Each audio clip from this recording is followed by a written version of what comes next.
There are, quite obviously, those Republicans who are rhinos, and those Republicans that are real American patriots.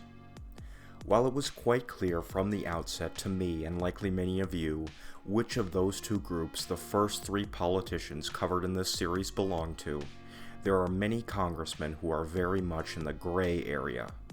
Perhaps most prominently featured is Ohio 4th District Representative Jim Jordan.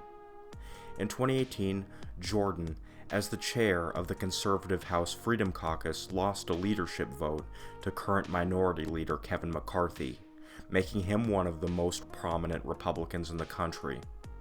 He's a popular target of the left, who label him Jim Jordan, for alleged knowledge of the Ohio State sexual abuse scandal in the 1980s and 90s. Today, we analyze Congressman Jim Jordan's record and ask, fraud or fighter?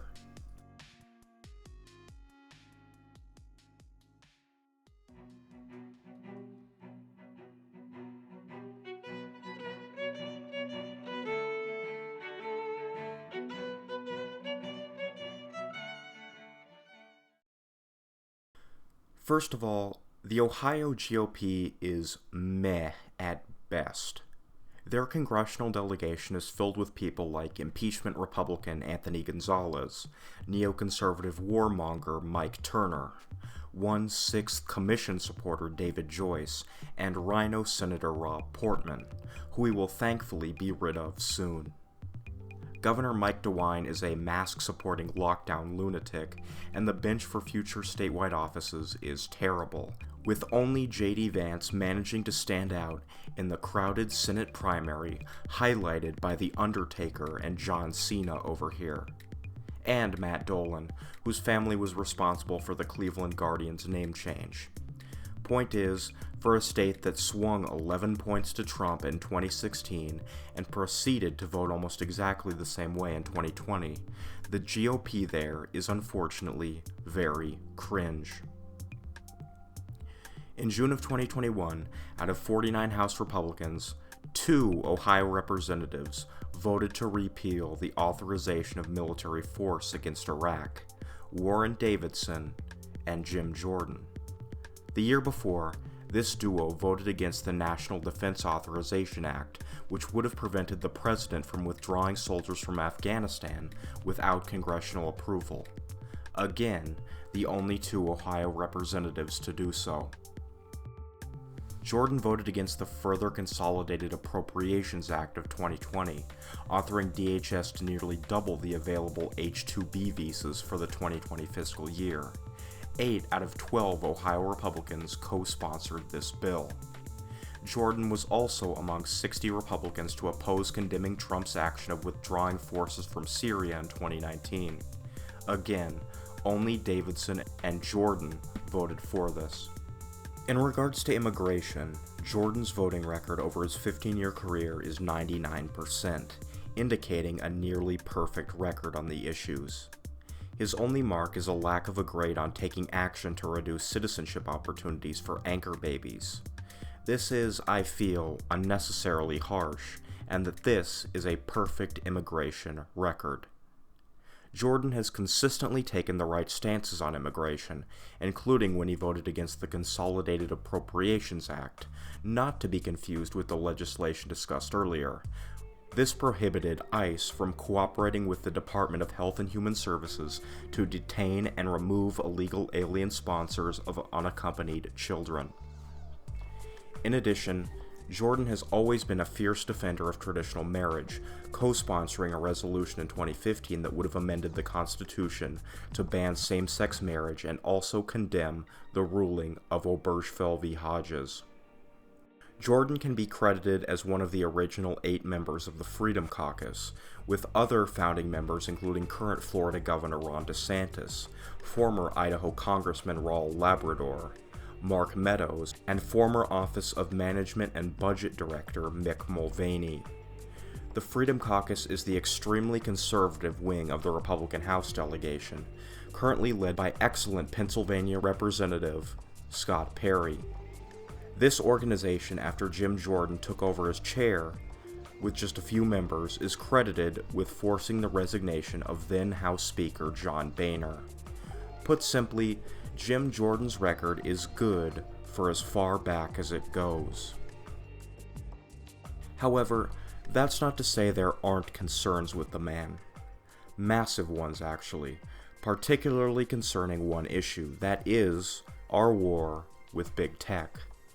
There are certainly Republican congressmen actually doing this, in an effort led by Ken Buck of Colorado and Kathy McMorris Rogers of Washington, who drafted a bill that would allow people to sue tech companies such as Facebook and Twitter over censorship. But Jim Jordan is not really one of them. His form of activism, at least on this issue, has always been to talk about this, but to do nothing when the public's eye turns elsewhere. Let's hear Jordan in his own words. Meadows, Nunes, Jordan. I think I said that on your show. So no, you did, and of course we agreed, but I'm a talk show host, and we've got, 4 million viewers or whatever, but my job is to talk.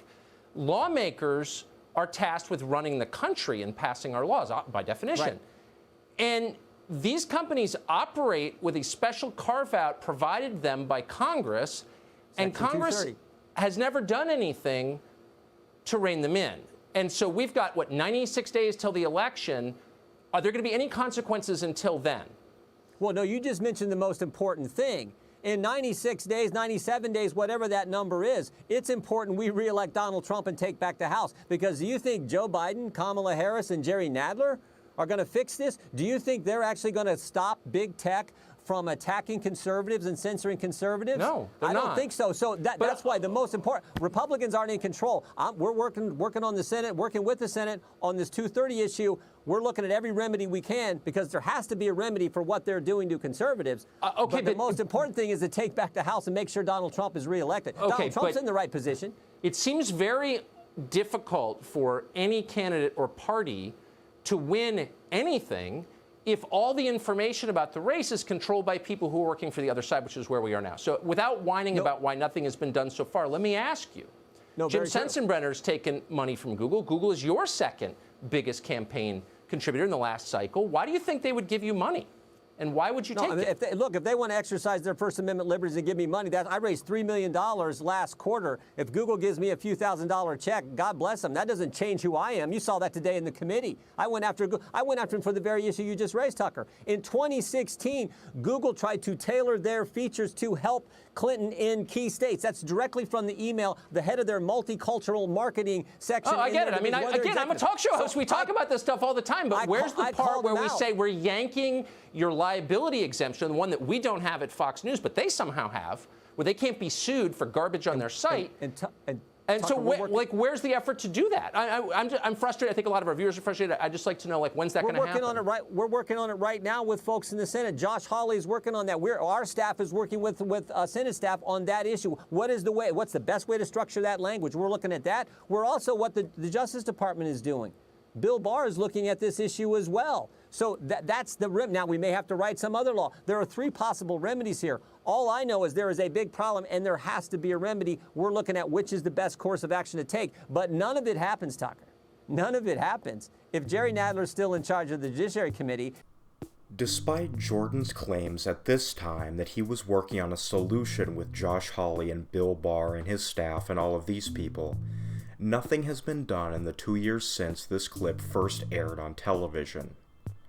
This saga is precisely why Matt Gaetz's recent refusal to take any PAC money at all is a good idea that should be adopted by more America First conservatives. If Jim Jordan was serious about wanting to get things done here, he would refuse to take Google's money. If, as he says, them giving him a few $1,000s is not that big of a deal, why would he continue to take their money? If it's all a big misunderstanding, and he truly isn't influenced by this at all as he says, then why wouldn't he refuse to take their money in order to restore confidence in himself? Jordan had been aware of Google's meddling in the propagation of fake news and misinformation as far back as the 2016 election, yet nothing happened in the 2 years when Republicans controlled all branches of government with big majorities. If this is an issue that he wants to lead us forward on, why is this the case? Jordan is not a genuine America firster, at least not in the truest sense of the word. What he is, though, is a Tea Party mainstay whose stay in Congress, which began in 2006, precedes the movement itself. He is in the ranks of recently departed Congressmen Mark Meadows and Devin Nunes, hardcore Republicans, but not people who are necessarily our guys. In 2018, after the Republican Party had lost its majority, Jim Jordan was chair of the Freedom Caucus. This gave him the mandate to run against Kevin McCarthy for House leadership from the right, as I mentioned in the introduction. He ultimately captured 43 votes to McCarthy's 159. When Republicans take back the House in 2020, Kevin McCarthy is likely to face a challenge for the speakership from his right. It remains to be seen who this might be. Andy Biggs, Jim Banks, maybe even Jim Jordan once more. To put it shortly, Congressman Jordan has a long way to go on some issues, but then again, no one is perfect. There is more good to him than bad. You can rely on him to vote the right way on immigration. You can rely on him to not support foreign wars. You can rely on him to fight for the Second Amendment, and you can rely on him to fight for the lives of the unborn. Despite Jordan's failings on big tech, he deserves the verdict of fighter. This has been the Yankee Perspective. Thank you for watching.